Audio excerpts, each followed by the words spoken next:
Hola, bienvenidos y bienvenidas a otro video del canal. Ya tiene tiempo que no subía video porque pues hago muchas cosas, entonces no tuve tiempo, pero ya puedo retomar los videos. Y voy a retomar los videos que estaba haciendo sobre esta película de Poor Things o Pobres Criaturas. En el video anterior me quedé en el personaje de William Defoe, del doctor Goodwin Baxter.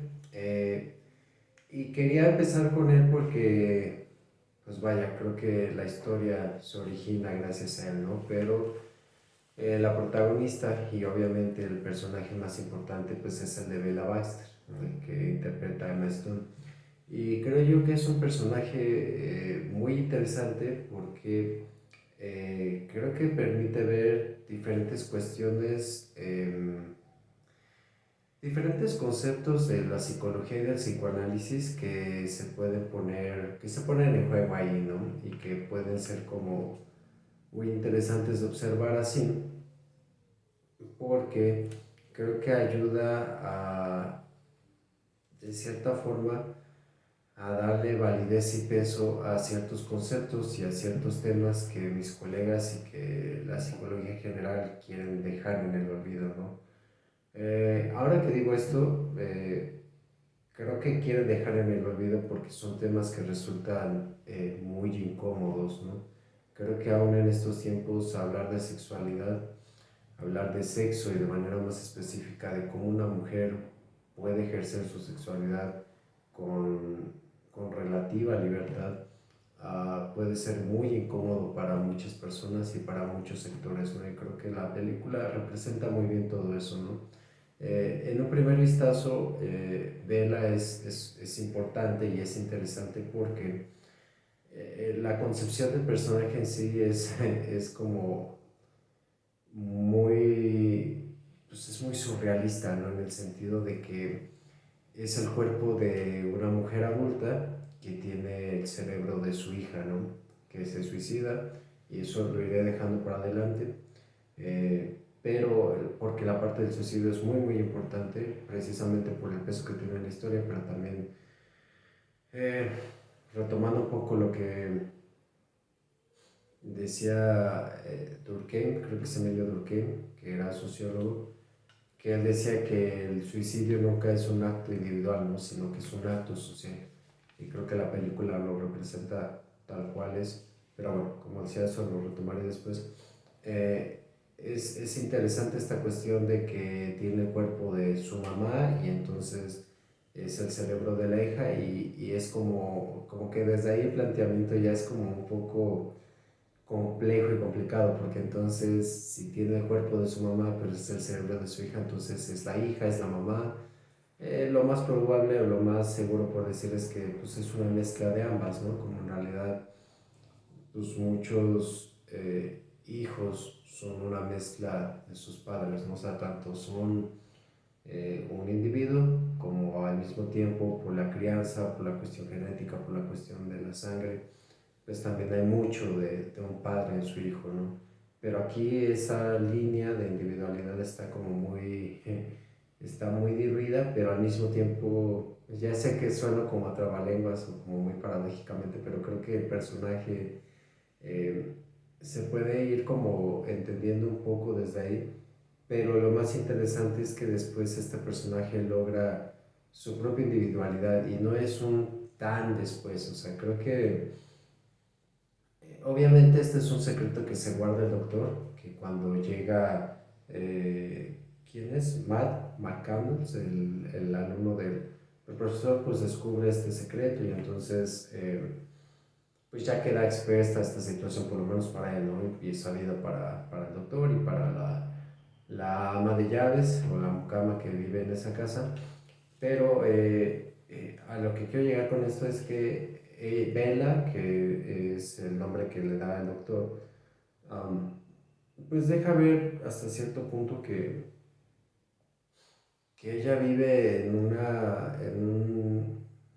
precisamente por su origen, tiene un desarrollo y un crecimiento hablando a cuestión biológico y a cuestión cerebral, pues muy distinto, ¿no? Porque ella está experimentando el mundo con la mentalidad de una recién nacida, de alguien que está descubriéndolo todo en el cuerpo de una adulta, ¿no? Que de cierta forma le da una mayor libertad, ¿no?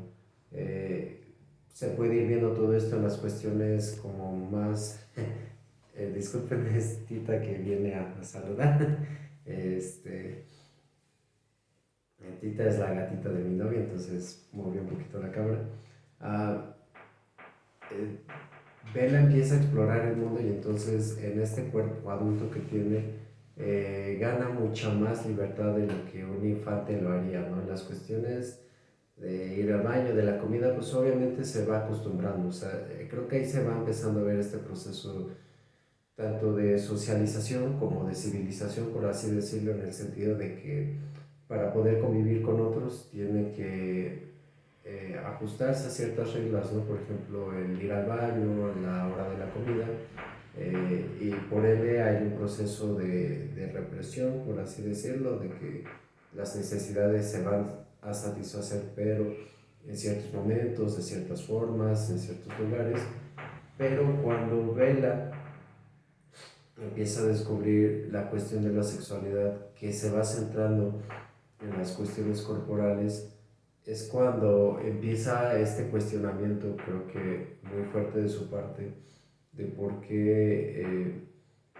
de por qué lo tiene que vivir de cierta forma. O sea, creo que la reacción que va teniendo su alrededor o las personas que están al lado suyo con respecto a que ella se empieza a masturbar, se empieza a tocar, pues es como de asombro, de susto, ¿no? Me acuerdo mucho de la escena en donde se empieza a tocar y se empieza a masturbar creo que una manzana, ¿no? En el comedor. Y entonces la mucama es como, ¿qué pedo que está haciendo esta mujer? Y es como de mucha sorpresa, así como de terror, ¿no? Como de, "Ah, ¿cómo es posible, no?" Eh, y entonces cuando empieza a descubrir esta parte del placer y lo quiere vivir Max, ¿es Max? Max. Ajá, con Max. Eh, él, Creo que ahí el doctor de cierta forma se gana el silencio de Max, casi casi como prometiéndole a Bella, o sea, volviéndola a su prometida, para que, pues obviamente, o sea, creo que el doctor ve en Max como muchas similitudes con él mismo, ve como esta curiosidad, ve como esta cuestión de experimentar, de vivir muchas cosas desde el lado de la ciencia, pero Max como que pareciera que al principio que tiene un poquito más de límites, porque después uno se da cuenta de que no, al momento de experimentar con personas, con seres vivos, pero pareciera que con esto él se gana el favor de Max, de no decir nada y de aparte de tenerlo cerca y de tener un asistente, porque Max pues obviamente le gusta a Bella, ¿no? Pero cuando Bella empieza a tener este acercamiento mucho más físico, íntimo y sexual, Max como que empieza a dudar, ¿no? Entonces cuando se da esta cuestión del matrimonio y de cómo se van a distribuir como, no me acuerdo si estos bienes o cuando se empieza como a firmar este papel, que es cuando llega el personaje de Duncan, que es muy, es un patán, pero da mucha risa. Creo que Mark Ruffalo actúa de una manera muy... Hace un gran papel ahí, ¿no? Eh, y empieza a ver, pues, cómo es Bella y que tiene estas ganas de experimentar y todo, y se la lleva. Creo que ese es el punto donde la película se parte, por así decirlo. O sea, creo que y yo lo sentí así porque por lo menos en el tráiler o los pocos trailers que llegué a ver, no dejan tan claro que la película va a tratar tanto sobre la sexualidad, como que pareciera que es más bien una cuestión como surrealista, estilo Tim Burton, de personajes que como que son casi casi creados como por otro doctor, como una cuestión Frankenstein o algo así, y sí tiene parte de eso, pero hace un gran énfasis en la sexualidad, entonces cuando la película empieza a tomar ese rumbo, creo que ahí hace como una gran, como, por lo menos para mí, como que parte mucho como la premisa y lo que uno se imagina a través del tráiler a lo que realmente sucede, porque es justamente con este sujeto, con Duncan, que Bella puede experimentar muchas cosas. O sea, Bella precisamente por tener el cuerpo de un adulto y tener la mente de un niño en cuanto a las cuestiones de la curiosidad y del desafío, porque eso es algo muy importante en las primeras etapas de la infancia. Los niños y las niñas preguntan por qué, o sea, ¿por qué tengo que usar pañal? ¿Por qué tengo que comer esta hora? ¿Por qué tengo que ir al baño en este lugar? ¿Por qué no puedo hacer mis necesidades donde sea? ¿Por qué tengo que dormir en una cama? O sea, la frase o la pregunta más constante de un infante es ¿por qué? ¿Por qué? ¿Por qué? ¿No? Tanto en forma de comprender, pero también tanto en forma de reto, ¿no? Y creo que esto nos remite a, pues a la teoría freudiana del desarrollo psicosexual en el niño, ¿no? Y entonces Bella, al ser pues, prácticamente una adulta, no puede ser detenida por el doctor ni por Max, que creo que eso es un punto también a resaltar porque a pesar de que el doctor la tenía pues, muy confinada, o sea, no la dejaba salir para nada, obviamente para cuidarla y segundo para que los demás pues, no se dieran cuenta de lo peculiar que es Bella y que es resultado en un experimento nada ético. Vive como muy restringida, o sea, pareciera que vive en una burbuja vela, ¿no? Y entonces, aquí más bien me surge una pregunta, una duda de, ¿es Vela, o sea, Vela empieza a vivir su libertad así como la vive porque obviamente repudia como todo eso que el doctor no le permitió ver ni vivir antes, o es porque esa es la naturaleza humana, ¿no? O sea, como que, ¿qué tanto los seres humanos, si no tuviéramos estas reglas, estas restricciones, estas leyes, viviríamos la vida como Bella la va representando, ¿no? En este aspecto, no solo de lo sexual, sino de la comida, el salirse a explorar, a caminar, a preguntar, aprender sobre el dinero, por ejemplo, que creo que esa es una parte muy importante, sobre las cuestiones del descanso, ¿no? O sea, como de toda esta como curiosidad que tiene de querer explorar, de querer conocer, sin ponerse tantos límites, o por lo menos no respetar el canon social de la época, ¿no? Porque también hay que recordar que creo que no lo dice tal cual, pero pareciera que es como una época victoriana, ¿no? Como si estuvieran en los 1800, principios de 1900, por la vestimenta, por el transporte, por la tecnología que se puede ver, o sea, creo que se puede ir infiriendo esa parte. Y entonces Bella va haciendo este proceso de ir viviendo la vida como ella va decidiendo, ¿no? Que aquí lo interesante es que precisamente en el contacto con todas las personas que va conociendo a lo largo de sus viajes, sí se va haciendo una idea de los límites, o sea, no es que Bella al final de la película sea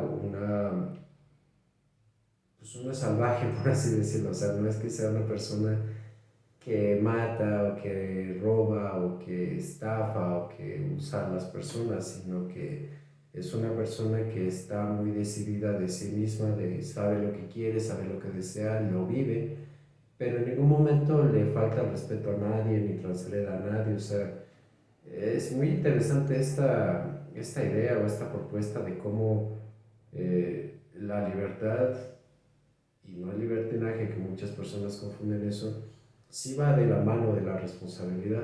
Y aunque muchas veces no solamente no va alineado, sino que inclusive va en contra de los cánones de lo que la sociedad dicta para cada género, porque eso también lo toca la película, ella va logrando una estructura y va logrando obtener um, ciertos, por así decirlo, parámetros, cierto conocimiento de lo que es el respeto del otro, ¿no? Y el respeto de sí mismo. Que a lo mejor para algunos eso puede ser polémico, pero bueno, creo que sí lo va logrando Bella, ¿no? Y retomando estas cuestiones de género, el papel de Duncan y el papel de viudo, ex esposo, papá, que son las tres, creo que vienen a representar también estas cuestiones del machismo, de la masculinidad, de lo que se espera de un hombre, no lo que es. Creo que también aquí la película deja ver muy claramente cómo las cuestiones de género, las cuestiones del sexo, las cuestiones corporales, si bien pueden ir unidas, no es lo mismo. O sea, muchas veces, o en especial en esa época, se tenía la idea de que el hecho de ser mujer, de ser un sujeto femenino, tenía que ver con cuestiones de puritanismo, de represión, de una libido muy baja, de un sometimiento casi casi natural, o sea que las mujeres tenían que estar sometidas a lo que el hombre dictara o dictaminara de ellas, cuando, cómo y en cuanto quisieran ellos. Y Bella no es así, o sea, Bella precisamente creo que en este acto de que su papá, pues su padrastro, por así decirlo, el doctor Goodwin, le da como esta libertad de irse y regresar cuando ella quiere, casarse con Max cuando ella quiera y puede enfrentar el mundo como ella puede. Creo que ella va encontrando, precisamente gracias a esta curiosidad y gracias a este cuerpo adulto, las herramientas y la posibilidad de vivir todo, incluida su sexualidad obviamente, como ella lo va decidiendo, ¿no?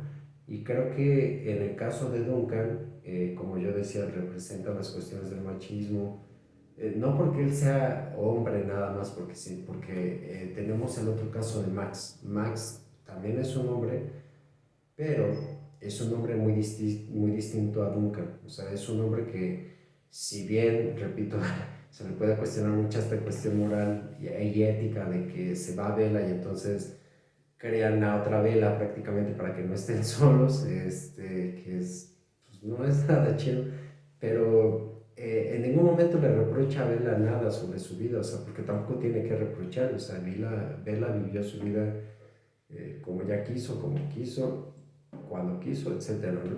Pero en ningún momento le reprocha nada, ¿no? Y está dispuesto a aceptar, a vivir con ella así como es y se acabó, ¿no? El caso de Duncan es distinto, o sea, en el caso de Duncan creo que quedan más claras estas cuestiones eh, de género que aún en nuestros días imperan, ¿no? Como decía, las cuestiones del machismo, del sometimiento, del poder, de la sexualidad y de manera más concreta, para que vaya quedando más claro, es en este sentido. Cuando Duncan se lleva a Bella y se van a viajar por el mundo, para Duncan es casi casi como una cuestión de yo te voy a enseñar y te voy a demostrar qué es el sexo y yo soy el mejor y como que tiene ese estereotipo del galán, ¿no? De todas mías, de yo soy el que enamora, yo soy el que disfruta y el que hace gozar y aquí mi chicharro no estruena para pronto, o sea, yo soy el que manda, ¿no? O sea, desde ahí se puede ver muy claramente que también estas cuestiones del machismo tiene que ver con cuestiones de poder, con cuestiones de que las relaciones que se establecen desde ese lugar tienen que ver con alguien que domina y alguien que se somete, ¿no? Y entonces es muy chusco, pero también es muy interesante ver esta cuestión de que Duncan al principio junto con Bella, como él se cree el más experimentado, porque sabe más, porque ha vivido más, y sí, hasta cierto punto sí es verdad eso, él cree que tiene el poder de todo, ¿no? Y que además ve a Bella no como una compañera, sino que la ve como, primera, como un objeto y segunda, como un objeto sexual. Hago esta distinción porque para Duncan no es solamente que Bella esté con él en la cuestión sexual, sino de que él diga cuándo se come, dónde se come, a dónde se va a pasear, o sea, que esté siempre junto a él, cosa que Bella muy pronto deja de hacer, ¿no? O sea, cuando llegan a Portugal, si mal no recuerdo, que es el primer destino, eh, eh, tienen esta escena que también es muy importante, donde acaban de tener relaciones sexuales y entonces Bella le dice que ya está lista para más, ¿no? Y Duncan dice que no, que él como hombre solamente puede 3 veces y que tal vez es una cuestión de la naturaleza, habla, se duerme y entonces Bella se va a pasear y entonces eh, lo que les decía, aquí está la cuestión de que Bella empieza a vivir su vida con libertad, o sea, no está ni a merced, ni al contentillo, ni al gusto de que alguien más le diga qué hacer, qué no hacer o le dé permiso de lo que sea, ¿no? Ella simplemente se viste como quiere, que también la cuestión de la vestimenta es muy importante. Cuando al principio Bella, cuando regresa Bella al final, ya la vemos vestida de negro, como con vestidos, o sea, como mucho más madura, ¿no? O sea, con el cabello muy largo, por ejemplo, pero ya como con una forma de vestir como de como más seria, pues más madura, ¿no? Y al principio de la película Bella se viste un poco, mucho como los niños se visten cuando les dan libertad, ¿no? Que se ponen cualquier color, se ponen cualquier ropa, no les importa si combinan o no, porque pues, o sea, hay mucha gente que yo sé que le importa eso, pero pues, también eso expresa mucho, ¿no? O sea, creo que Bella, o sea, cuando se ponen como estas botitas y los shorts y como el saco así con las sombras muy grandes y va como caminando un poco como descoordinado obviamente por el proceso quirúrgico que vivió todo eso, pero va demostrando como esta cuestión de su crecimiento, de su desarrollo, pero también de su curiosidad, ¿no? Y entonces el hecho de que se vaya y pregunte y coma por su parte y todo lejos de Duncan, creo que es lo que empieza a marcar la pauta para ella en el sentido de que no está dispuesta a someterse ante nada ni nadie, ¿no? En especial un hombre, y un hombre que quiera ser así, ¿no? Y entonces, a lo largo del camino, hablando más concretamente de esta relación, ver cómo Duncan empieza a perder la razón es lo que a muchos hombres les pasa también en la vida real, o sea, muchos hombres que tal vez la película no lo muestra tal cual porque creo que no hubiera podido sostenerse la historia si eso hubiera sucedido. Pero vaya, lo dan a entender que lo vivió y por eso la cuestión del suicidio cuando era Victoria es la cuestión de la violencia. Duncan, aunque tiene estos arrebatos y estos como berrinches y le reclama a Bella y todo, no la acaba violentando más allá de eso, ¿no?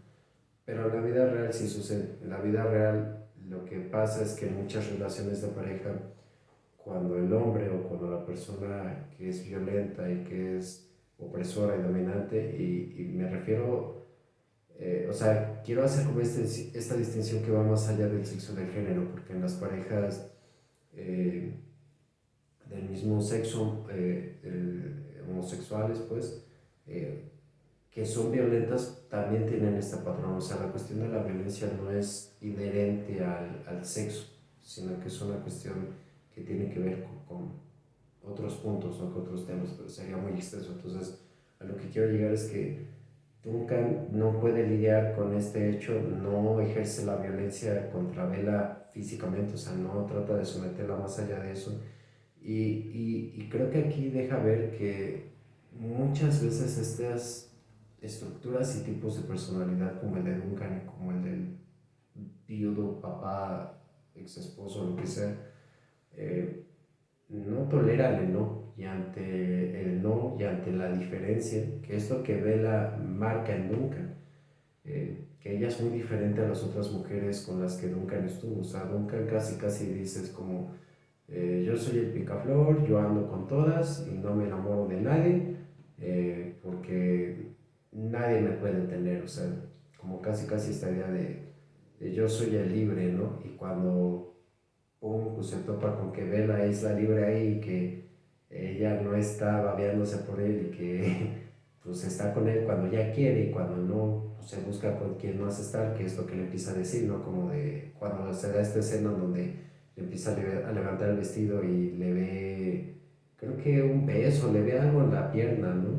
Ajá, creo que una mordida, no me acuerdo. Ajá, o creo que, ajá, ella le empieza a decir como, ay, se siente diferente se marca, dice que estuvo con alguien que le empezó a hacer sexo oral y que sentía muy diferente su mejilla derecha o izquierda, porque lo de la barba, no sé qué, entonces como que se marcó en donde se sentía distinta. Y ella le empieza a preguntar el porqué de esas marcas y ella le cuenta esto, es como, se vuelve loco, no se pierde la cordura, empieza a perder la cordura, ¿no? Se va al bar, se golpea en la cabeza, se toma los tragos, ¿no? Y bueno, ya al final de todo el viaje, pues Duncan anda en el hospital psiquiátrico, pero es eso, o sea, la estructura de personalidad de Duncan y muchas personas que son así no toleran ni la diferencia ni que les digan que no.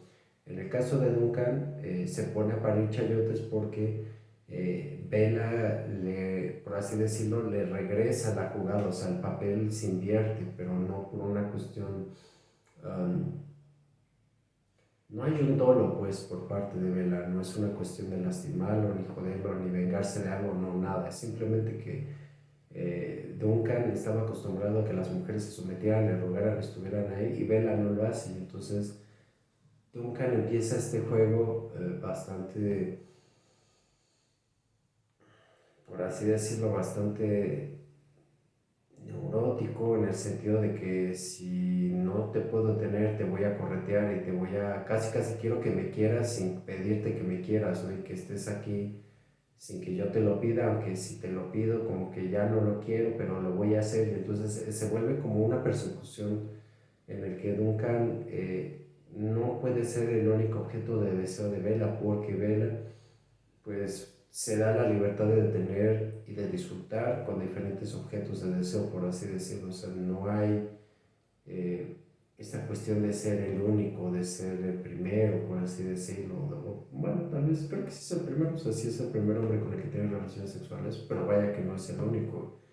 Y tampoco es como que sea tan memorable como él mismo decía. O sea, Bella destruye todos los paradigmas y todo lo que en lo que Duncan fue forjando su personalidad, ¿no? Y entonces no puede lidiar con esta situación, y entonces es una realidad con la que él no está dispuesto y no puede lidiar. No es lo que no esté dispuesto, es que no puede lidiar, y eso explica el por qué Duncan acaba en el psiquiátrico, ¿no? Es por eso también que en muchas relaciones de pareja hay personas que cuando se acaba la relación se sienten muy destruidos, se sienten que se les fue todo, porque en la relación de pareja estaban apostando muchísimas cosas y muchas veces no se dan cuenta de lo que están persiguiendo ahí, pero cuando lo pierden sienten que pierden todo por todo lo que invirtieron, por todo lo que se tuvieron que cuestionar, por muchas cosas, ¿no? Entonces, vamos a dejar el video ahí el día de hoy. Iremos retomando el análisis de esta película. Si tienen dudas, quejas, sugerencias, háganmelo saber y los espero en el próximo video. Hasta entonces.